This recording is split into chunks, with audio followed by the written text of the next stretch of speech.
Whew. Oh, that was a close one there. I almost lost my cool. Are you okay? Yeah, I've seen him like this before. Give him a few minutes. It's amazing what happens when real-world shenanigans cross with incredibly crazy hockey weeks. Just he'll run out of steam eventually. Oh wow, that was. Whew, I'm getting lightheaded. Since our usual narrator seems to be a little bit out of it today, thesis statements. I think I'll take it over from here. Vegas Golden Knights win 4-3 in overtime against the Toronto Maple Leafs in Scotiabank Arena, Toronto, Canada. Now, this win means a lot for the Golden Knights. Not only does it extend their win streak to 8 games, but it's also their first ever win in Toronto's home stadium. So a lot of narratives were up to the test tonight, and a lot of narratives were tested. One thing that did not change, though, going into this game is the Golden Knights lineup. The only difference being, again, Logan Thompson draws into the lineup going against Källgren. Since the Leafs have run into a little bit of goalie trouble with Samsonov getting his groin broken by a Brad Marchand penalty shot, and Matt Murray reminding everybody that he's made of glass. So ultimately, it is our third-string goalie versus their third-string goalie, if you look at the way the depth chart was just 6 months ago. It didn't take the Golden Knights very long to get the game started in the right direction, as basically right off the rip, Nick Waugh puts the Golden Knights ahead 1-0. Now, this really was another great fourth-line goal. They've been having a really good last couple weeks, particularly this road trip has been really nice to the fourth line. Carrier took advantage of a turnover along the wall, broke in all alone, had a defender draped all over him. He pulled it to the middle of the ice on his backhand to his forehand from the goaltender's right to the goalie's left. And ultimately, he kind of banked it through Källgren, but it didn't go in. And then, Rasmus Sandin, the player who caused the turnover to Carrier, comes in and kicks it, and it's going at the net. And Nick Waugh is just there to tap in the 3-inch putt and put the Golden Knights ahead 1-0 really early on in this game. So Waugh's fourth of the year from Carrier, 45 seconds into the game, opens up the festivities north of the border. Now, that would be great for the Golden Knights if this was, game 2 or game 3 of the season when we ran away with our leads. But this is road trip Golden Knights, and this is playing in Toronto. So you had to know that the Leafs were going to come back right away, and that's exactly what happened as Timothy Liljegren scores his first goal of the year, ties up the game 1-1. Now, the Leafs took advantage of a really, really, really bad turnover by our top line, and primarily a really bad turnover in the form of Chandler Stevenson, kind of getting beat to a spot, getting a little lazy, and ultimately not being able to do what he needs to do to get the puck out in a meaningful fashion. Ultimately, the puck turns around, comes back the other way in the form of Zach Aston-Reese, who gives it to David Kampf, who takes it behind the net, and ultimately fires it across the ice where Liljegren, who hasn't done anything this year for the Leafs, is waiting for the one-timer just above the left circle. Oh my God, it's the Montreal game all over again. As he kind of one-times it off the post / far side of the net around the glove of Logan Thompson, tying up the game. And the Golden Knights continue to not make it very easy following Liljegren's first goal of the year from Kampf and Aston-Reese at 5:05 by immediately putting themselves down a man in the form of a too-many ice penalty that was ultimately broke up a rush from Kessel, and in a cruel twist of fate, Kessel's the one who actually serves this penalty. This wasn't your most successful power play for the Leafs, but it was a typical Leafs power play where there's a lot of good puck movement, a lot of good opportunities. Logan Thompson had to stay sharp. And then following a successful kill for the Golden Knights, a whole lot of nothing. Again, that's kind of how these games tend to go. There's a lot of action at the beginning, a whole lot of nothing in the middle of the period, and then everything kind of kicks off near the end. And we decided to kick it off a little bit early in the form of drawing a penalty and going on to the power play in the form of a Michael Bunting interference penalty at 11:06. This was not a good power play for the Golden Knights. It wasn't a bad power play for the Golden Knights either. It was just meh. And it left something to be desired. But ultimately, it allowed the Golden Knights to stabilize the middle of the period and ultimately find a little bit more momentum. And ultimately, the payoff wouldn't come for another 7 minutes, as with about 2 minutes to go in the period, Jack Eichel puts the Golden Knights ahead 2-1. Now, this was a Jack Eichel goal through and through, and clearly he's learned a thing or two when playing on a line with Mark Stone, one of the best, if not the best, defensive forwards in the NHL, because this play was set up by Eichel making a defensive play. As the Leafs defender tries to clear the puck out of the zone, basically from between their dots, Eichel turns down shots and kind of plucks the puck out of the air, ultimately kicking it off to the far boards, where he's able to win a board battle, feed the puck to Chandler Stevenson, follow the play rather, and wait for Stevenson to feed the puck to Stone, who ultimately sees Eichel sitting on the back door, stick presented. And Stone just simply tosses it over to Eichel, who roofs it behind Källgren to put the Golden Knights ahead 2-1. Now, this was a very pretty goal. This was a very high skill goal, and that's to be expected given the composition of the money line, given that Stone is very talented, Stevenson's very talented, and Eichel is Eichel. Anyway, Eichel's 6th of the year from Stone and Stevenson at 17:55 ultimately marks the end of the first period for anything relevant happening. Both teams looked a little sloppy this period. Both teams definitely capitalized on the mistakes that their opposition made, whether it be the Golden Knights capitalizing on 2 turnovers and turning them into 2 goals, or the Leafs capitalizing on God knows how many turnovers and turning them into 1 goal. Vegas outshot Toronto 8-7 in this period, but every other stat was pretty even as well. And so it was really just a coin flip going into the second period, as is so often the case on these road trips. The second period is going to be probably the most crucial period of the game. The long change and everything that comes with it means that there's a good chance for these 2 offensive juggernauts to really kick off. The Leafs have a lot of talent. The Golden Knights have a lot of talent. And clearly, this talent was on display as the Golden Knights really dominated pressure throughout the early part of the second period. The only catch with that being that despite being so dominant in most facets of the game, they weren't really capitalizing on them. And for the first 10 minutes, the Golden Knights were definitely the better team.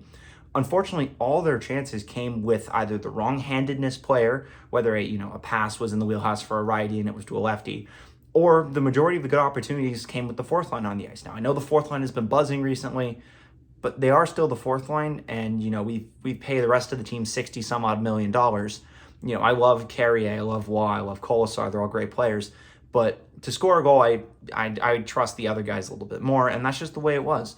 The fourth line was getting their work in, but they weren't capitalizing on their opportunities.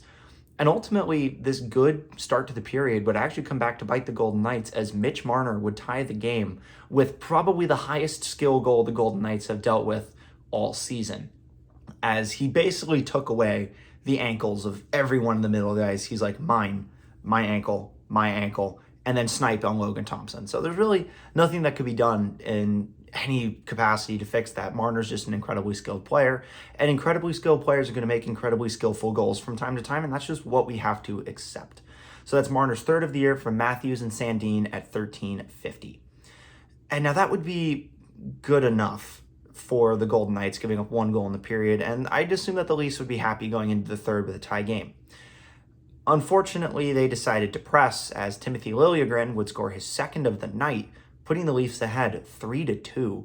This was an absolutely horrific turnover by the Golden Knights that caused a very long, extended defensive zone time. I think the forwards were out on the ice for over 2 minutes when the time this puck ultimately went in. This was basically the exact same goal that they scored, that Liljegren scored his first on in the first period on the other side of the ice. Marner just made a bit of a pocket for himself in the middle of the ice, drew a lot of attention because, we thought he was going to go shelf again on Thompson from that same spot. And he makes a no-look pass, and Liljegren steps into it in a one-timer with space and beats Thompson blocker side far post and in to give the Leafs their first lead of the hockey game. And so that's Liljegren's 2nd of the year, 2nd of the game from Marner and Reilly at 16:56. So pretty bad 2-minute stretch for the Golden Knights there. Ultimately, you go from a 1-goal lead to a 1-goal deficit. And unfortunately, despite their best efforts later on in the second period, they weren't really able to muster the same offensive force and offensive pressure that they were doing in the first 7-10 minutes of the period. And ultimately, the horn sounds to end the second period. The Golden Knights are down 3-2 at this point. We were the dominant team for a good chunk of the period, but ultimately our inability to make clean breakouts was a bit of a killer, as it resulted directly or indirectly in both Leafs goals in this period. Yeah, for how good we were out shooting everyone in the first period, it was the opposite in this case, as we were outshot in the period 15-5 with basically no shots in the last 10 minutes. As so is so often the case, the Golden Knights have to chase a game into the third period. They've been pretty successful at that since they finally did it against the Sharks a couple weeks ago, and that's the situation they find themselves in. And ultimately, they came out guns blazing. But the Leafs kind of threw it into prevent defense to start the period because I think they knew that a press was coming. And ultimately, the pressure wound up getting to them as Marner took a delay of game penalty at 4:36 of the third period. And so this was a big turning point for the game. This was a chance for the Golden Knights to get one on the power play, get one going, get the offense back, win the game in regulation, and the power play's over, and they didn't do anything. So it was a whole lot of nothing in a big spot. Both units were an absolute mess. And it really kind of killed the momentum as Michael Amadio just a few minutes later would take a holding penalty at 10:22. Now, this holding penalty I thought was going to be the deciding factor in the game, and in a roundabout way it wound up being. I figured, if the Leafs score on this power play, they're flying through this third period. They've got all the pressure after our poor power play. If they score, we're not coming back from down 2. And the best thing we can hope for is to kill off this penalty, try and build some momentum, and try and tie it up late in regulation, maybe with the goalie out. Ultimately, though, the penalty kill decided to do things again. I don't know why I call Karlsson and Smith the penalty kill forward. They are a power kill forward group, as Reilly Smith, in his 700th career game in the NHL, scores shorthanded to tie the game up at 3 for the Golden Knights. Now, this all started on a absolutely horrific keep by William Nylander on the Leafs blue line. It was just a rim around by McNabb to try and kill off the remainder of the penalty. There was about 50 seconds to go at this point, and the puck took a weird bounce, went between Nylander and another Leafs defender, and found Reilly Smith in the neutral zone. Obviously, William Karlsson sees this. He jumps up into the play, and it turns into a 2-on-1 with Morgan Reilly back for the Leafs. Smith over to Karlsson on his left. Karlsson takes it, makes a move, freezes Reilly, who kind of stands between them. Karlsson passes it between Reilly's legs over to Smith, who just isn't going to miss. He's got a yawning cage in front of him, and he makes Källgren pay for it, makes Nylander pay for the mistake, and makes the Leafs pay for even thinking that they could score on the power play, and ties it up. Seth Smith's 6th of the year from Karlsson and McNabb at 11:43 of the third period. And this really changed the game, because I think at this point, there was a little bit of chaos following the goal as the Golden Knights continue to try and push and win this game in regulation. And they gave it their best try. They gave it the old college try. They had a lot of good opportunities. But ultimately, it seems both teams, with about 5 minutes to go, decided that they both just want to get that one standings point, and they'll play 3-on-3 to decide who gets the extra one. And ultimately, that's kind of what happened as the game kind of dialed down. The Golden Knights did get a late chance with about 5 seconds to go off of an icing, and Thompson came up big in a couple of big moments when the Leafs were pushing to try and win the game in regulation. But ultimately, the horn went, and we are headed to overtime. Now, the Golden Knights have had their fair share of overtimes in the last couple of games. They've had 2 overtime games in the last 4, whether it be Winnipeg and then whoever it was right after them, Washington, to kick off this road trip. They're no stranger to games going past regulation, and so they obviously feel pretty comfortable. That being said, they don't actually start off overtime with the pair you would expect them to. Coming off the bench, if I was Bruce Cassidy, I'd be throwing out Theodore, Eichel, and Stevenson and get some speed out there, but on rewatching this, I realized the matchup wasn't right, because Nylander's one of the fastest players on the ice, and so having not our speedsters out there against Nylander wouldn't have been a good idea, because he would have just skated laps around our forwards and our defensemen. So ultimately, because he wasn't on the ice, we went with the power kill. We went with Karlsson and Karlsson and Smith with Theodore. And ultimately, the Leafs wound up doing not a whole lot. The Golden Knights win the face-off to get in, kind of turn the puck over, and the Leafs go to break out. Theodore intercepts it in the neutral zone, and off to his left, doing a big horseshoe, touching the red line and going back into the offensive zone full speed, is the shorthanded hero Reilly Smith. And Shea Theodore hits him with a pass in space, and, well, you can see what happens next.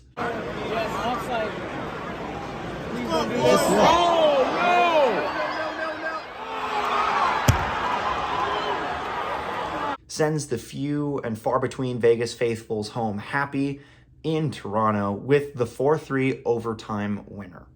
Now, Reilly Smith is his 7th of the year from Theo and Karlsson, 23 seconds into overtime. And the amount of excitement I felt. Unfortunately, that's not my video. I have a man on the inside in Toronto. But I was screaming my butt off here. I was super excited. The win streak continues to 8 games. And this is probably the first game that the Golden Knights have won despite being massively outplayed for the majority of the game.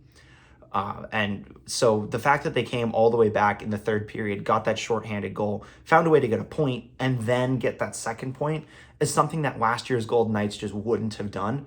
And the fact that the Golden Knights have done that a couple of times in the last couple of weeks is just indicative of the fact that this team is looking really good and is firing on all cylinders early on in this season. We wound up being outshot by the Leafs 31-20. We were 39% from the dot, 0 for 2 on the power play. Those are all bad numbers. 42 hits and 12 blocks, those are good numbers. So you got to take the good with the bad, especially in a game that you win in overtime when you weren't expected to do anything in. Smith definitely earned his big contract extension today, the one that he signed over the summer. I originally thought $5 million was a little bit too much for Reilly Smith, but he proved that he's worth $5 million. He's worth every penny of that $5 million contract. I love the start the Golden Knights had, getting that goal early and then ultimately bouncing back and pulling ahead again before the end of the first period. That's good. And you knew the Leafs were going to press given how good they've been at home and given that the Golden Knights have never been able to win in Toronto until tonight. Definitely dodged a bullet on this one. We definitely were not the better team. And we definitely had no business getting 2 points, let alone 1. So ultimately, this is a good learning experience for the Golden Knights. It's a good test of adversity. It's a real good opponent, especially on this road trip that kind of got a little stale playing games in Ottawa and Montreal and then closing it out later this week in Buffalo. So, on that note, the next game up for the Golden Knights to try and extend their win streak to a franchise second best 9 consecutive wins comes up against the Buffalo Sabres on Thursday. This is take 2 of Eichel's homecoming game. We finally get to see some friendly faces, former Golden Knights in the form of Alex Tuch and Peyton Krebs. It'll be nice to see, how they're doing, as the Sabres have become a pretty decent team somehow out of the woodwork. And so it'll be another good test to wrap up the road trip for the Golden Knights. If you like this video, be sure to like it. If you really like it, subscribe, comment down below if you want to talk with me, or, if you're a Leafs fan and you want to throw some hate my way. I'm looking at you, Steve Dangle. I'm doing this exactly because I like your content and I want to poke some jabs at you because the Golden Knights swept the season series against your precious Toronto Maple Leafs. So that being said, thanks for watching, and we'll catch you guys in the next one.